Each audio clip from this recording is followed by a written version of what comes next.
Guys, I am hot, I am aggravated, and I am fired up this week. It is time for a rant. It has been a while since we did a rant video, but after not one but two different viewers email me just this week with the same issue from their local Subaru dealership, I just had to make this video talking about their experiences. Both of these viewers are in different parts of the country. Both of them have Subarus with CVTs. Both of them experience the same drivability concerns and same trouble codes, pointing to the infamous torque converter lockup duty solenoid failure that we've seen and repaired countless times here on the YouTube channel, and just happens constantly with Subaru CVTs at a certain age and mileage. Well, both of these viewers took their cars to their local dealership because, of course, you trust your local Subaru dealership to service, repair, and diagnose your car properly. What were they told? Did they need a valve body? Did they need a solenoid? No, both of them were told they needed a full CVT replacement to the tune of about $8,500. You have got to be kidding me.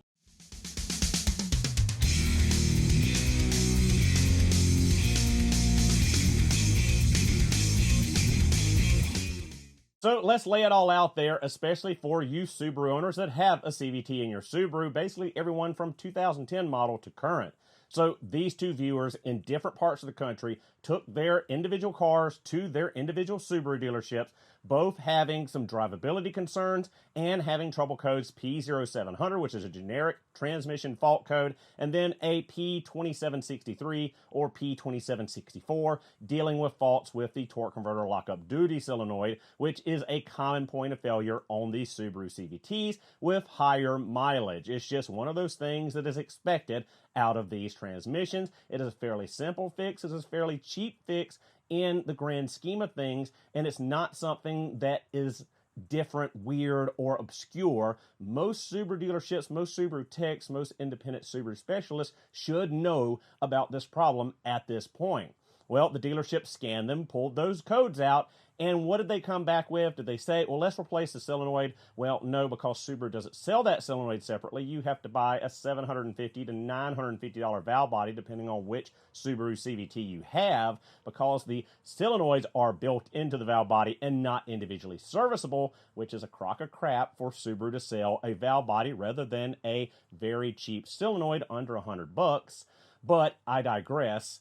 Did the Subaru dealerships come back to these two viewers with that information that, hey, we need to put a valve body in it, replace the fluid, it's a pretty routine service, this is your estimate, around $1,000, $1,500, somewhere around that neighborhood with parts, fluid, labor? Nope. Both of them come back with your transmission is shot, you need an entire CVT. Now, both of these cars were under 200,000 miles. They had no other drivability concerns, noises, issues, leakage, etc. Just the trouble codes for that failed solenoid, which again is a very common point of failure, and everyone should know. Absolutely ridiculous. Now, why is this wrong, and why did this shoot my blood pressure through the roof, reading not one but two near identical scenarios from different viewers in different parts of the country? Well, one, this torque converter solenoid is a known failure point, and it is not some deep, dark, buried, inaccessible part. It can be reached within an hour's time or less by a competent technician in either the TR580 or the TR690 CVTs. This is something that is serviceable. It is replaceable in either the solenoid alone or an entire valve body to correct this issue. Two, a Subaru dealership should be well aware of this issue. They should know that the code points to a specific part, that torque converter lockup duty solenoid, and they should know that it's either mechanical or electronic fault. It's either a issue with the electrical circuitry itself, the wiring to that solenoid through the transmission body, or the electrical windings of the coil in the solenoid, or a mechanical failure of the solenoid hanging up internally. It is not some kind of end-all be-all to a bad transmission. And three, quoting an $8,500 reman or new CVT replacement for both of these customers with this scenario is absolutely ludicrous when there is no other fault, drivability concern, noise, leakage, damage to these CVT units. It is, again, a very well-known documented failure that happens over and over again with higher mileage and should be something they know immediately to go in, diagnose, and quickly get a correct diagnosis for the failure and not condemn the entire CVT unit. This is either pure laziness, pure incompetence, or willfully upselling a customer based on nothing more than greed, and is completely unacceptable. Now, what should have been done and how should this have been handled? Well, had these customers come to me and my shop, the first thing we would have done is pulled the codes and confirmed the codes that they had already had checked at their local auto parts store. Once we have confirmed the codes, we would go on a test drive to make sure that we are confirming that the issue is present at the time of them bringing it, and it's not an intermittent fault. Once that's done, we would go ahead and electronically test that solenoid. Now, we've done this many times in many videos in the past on both the TR580 and TR690 versions of the CVT. We have both showed diagnosing, walking through the steps of checking the solenoid, and also walking through the repair of replacing the valve body and addressing the bad solenoid within the valve body. Now, once that's done, we're going to take a fluid sample. We're going to make sure there's no debris, no kind of issues with the fluid, replace that fluid at the time of doing the valve body, and send them on their way once we have cleared the codes, test drove the car, and confirmed the fix and no more fault returning. It's very easy, very simple, very ethical, and how it should be done. I have done dozens of these Subaru CVTs with this exact same failure. How many of those have needed a full transmission replacement rather than a valve body or a solenoid? And the answer is absolutely none of them. 0 of them have needed a full CVT replacement for these codes, for these drivability concerns. It has always been that solenoid, a valve body, or in a one rare case, a wiring issue where a rodent had chewed through the main harness going into the CVT. But again, proper diagnosis would have caught that and prevented me from quoting them an entire CVT, because competency matters. Literacy matters. Going through, following flow charts, diagnostic procedures, and diagnosing the codes correctly matter.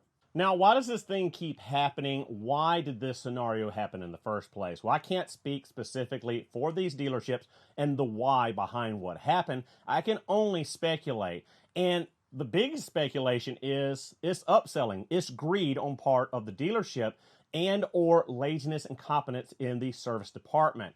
Selling an $8,500 CVT plus labor, fluid, etc. is a way higher repair bill and way more money for the dealership than replacing that valve body. That's the only thing I can see here, is that there are some shady dealings going on at these dealerships. I mean, there's no other conclusion you can draw here. Either it's laziness on part of the technician, it is incompetence not to be able to diagnose the issue at hand and just say, throw a dart at the dartboard, it needs an entire CVT, or it's malicious upselling and preying upon customers that have too much faith in the dealership and that they are getting an accurate diagnosis and proper repair. So many people don't know about cars. Cars are very complex machines and they're not getting any simpler. So they have to put their trust into a dealership, into an independent repair specialist. They have to, because they have no other choice, and they have to believe what they're told. But as this continued predatory upselling happens in this industry, it erodes people's confidence and trust with these dealerships and repair facilities, and it brings us all down in doing so. Now, what can we do to change this? It's really hard to say. We've been talking about issues in the automotive industry for years. There are many issues from top to bottom, and how we address them, how we correct them, is a long process that cannot be corrected overnight. But at the end of the day, this is just bad business and should not be allowed to continue. So what can you do if you're caught in the scenario, if you have a Subaru CVT and you're experiencing similar issues? Well, first of all, demand a diagnosis. Demand that they show you what the problem is and why they reached the conclusion of that fault code equaling a CVT replacement. More than likely, they're not going to be able to give you a competent answer. They're going to try to BS you into that. Second, don't accept that the CVT needs to be replaced. Ask for a second opinion or take your car somewhere for a second opinion. Don't trust the dealership as giving you the gospel, especially when that repair ticket is extremely high, like in the case of replacing the entire CVT. find an independent specialist. That is your best move, finding an independent Subaru specialist. Most of them are Subaru master techs or people that worked at the Subaru dealership that just got tired of the dealership politics and how they had to treat customers and left and went out on their own accord. A lot of times you will find better service, better repair, and better training because independents normally like to continue their education and keep on top of the specific manufacturer that they specialize in more so than a lot of the techs at the dealership, which sounds counterintuitive to what you would think was the case. So again, don't let them pressure you into a full transmission replacement unless they can prove that the transmission is actually bad, and don't be afraid to get a second opinion and press for the diagnosis rather than throwing darts at the wall and saying, well, oh, that trouble code means you need a full transmission. Now to wrap things up, thank you to the 2 viewers that reached out to me this week via email, sharing your story and allowing me to advise you and help save you that $8,500 each, and making the video to share your story with all the viewers here on YouTube and other platforms, hopefully saving them from a similar issue or similar tactical upsell from a shady mechanic, dealership, or repair shop. Now, I absolutely love Subarus. I love working on them. They are phenomenal cars, but predatory practices and outright just bad business like this needs to be called out. Now, I would name the dealerships if I had their names to name them, but I would advise those 2 individuals to call Subaru of America and report those dealerships, tell your story, and hopefully Subaru of America will investigate that scenario, that situation, and hopefully, do something to those dealerships for those bad practices. Now, if you have had a similar experience with a dealership, independent repair, etc., of a huge repair bill, a huge quote that you got a second opinion on, or just didn't sit right with you, share those stories down in the comment section below. Let's shed some light on these bad practices and bad experiences. With that said, thank you guys so much for watching the video. Hope you enjoyed. Don't forget to like, comment, and subscribe for future Subaru and tool content. I'll see you guys in the next one.